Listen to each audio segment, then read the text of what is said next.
I'm reading a book called The One Factor right now, and I just want to share with you a short chapter from this book. It's called Will Anybody Take My Son? My friend Ruben and I used to lead a Bible study in a juvenile lockdown facility once a week during our lunch break. We knew this was a forgotten group of kids, so we wanted to be there for them, talking, praying, and tackling whatever issues the young men would bring up in our discussions. Every one of the young men had a story, but there was one story we will never forget. James was a prisoner. At 15, he had already been convicted of a string of felonies. Even in jail, James's uncontrollable anger erupted in fights with his peers and sometimes with staff members. A frequent visitor to solitary confinement, he was placed on medication and received counseling, but nothing seemed to change. James was out of control. Bored and restless on a Wednesday afternoon, James decided to check out our weekly Bible study. Although James walked into the meeting appearing quiet and reserved, his orange jumpsuit told a different story. It was used only for the most aggressive inmates. James managed a few questions toward the end of the discussion, but we secretly doubted whether he would come back. To our surprise, James wandered into the to the following week's study. James quickly became a regular, attending every week. Over the next several weeks, we recognized James as a study in contradictions. On one hand, he was incredibly insightful and articulate. He asked probing questions and easily grasped even the most complex ideas. He showed a lighter side, laughing and cracking jokes with the other boys. But James had a darker side, cynical, sarcastic, and malicious. He could stifle the most transformational moments with a few well-chosen words or a provocative gesture. On any given Wednesday afternoon, we didn't know which James to expect. As soon as we felt James was making genuine progress, he would push us away through outright defiance. Several times we asked him to leave the group when his antagonistic behavior became too disruptive. One day James didn't show up for Bible study. When I inquired about his absence, I discovered that he had been rearrested within the jail for assaulting a guard. Reuben and I found out where he was being held and drove across town to visit him.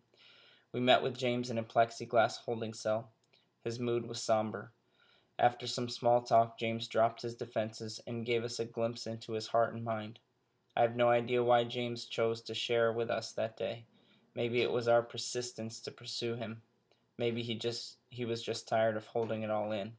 Whatever the reason, the story he told would be one that would live forever in my memory. It started out as an all too familiar story. A father he never knew, a mom in over her head trying to raise two boys alone, drugs, bad relationships, evictions, arrests, poverty, and abuse. It was all a blur to James, except for one moment he played over and over again in his head. When he was 9 years old, his mother put him and his younger brother into a shopping cart and wheeled them down to the local church. As the service led out and the congregants streamed by her, she asked each family a shocking question. Will anybody take my sons? James's words slowed as he described the scene. His eyes reflected the bewildered hurt and betrayal he had felt as person after person looked into his dirty little face and then quickly turned away. His own mother didn't want him, and neither did anyone else. He was a throwaway kid, a reject. James sat across from us, his head hung low, his voice cracking from the strain. And then I saw something I had never seen from James before. Tears. They slowly rolled down his face, and as they hit the concrete floor, they seemed to awaken James from his trance. Wiping them away, he continued his story. The same scene was played out the next Sunday as a different church from where a family agreed. The same scene was played out the next Sunday at a different church where a family agreed to take his brother. James's voice was flat and expressionless as he had described watching his brother leave, not knowing if he would ever see him again. The next Sunday, James and his mother were at yet another church with a similar plea. Will anybody take my son? A family agreed to take James. Finally, the humiliation was over. James had a new family, but the damage was done. He bounced from home to home because of his behavior, eventually ending up in foster care and ultimately jail. Reuben and I sat in stunned silence. James had opened up his heart for the slightest moment, and a tidal wave of pain had crashed out. Trying to regain his composure, he cracked a crass joke and attempted to make small talk. I grabbed James's shoulder and looked at him straight in his eyes. Although words seemed inadequate, I told James the truth. Though my father and mother forsake me, the Lord will receive me. It was God's message for James, his brother, and all the children whose parents are unable or unwilling to care for them. Our eyes locked as he soaked in my words.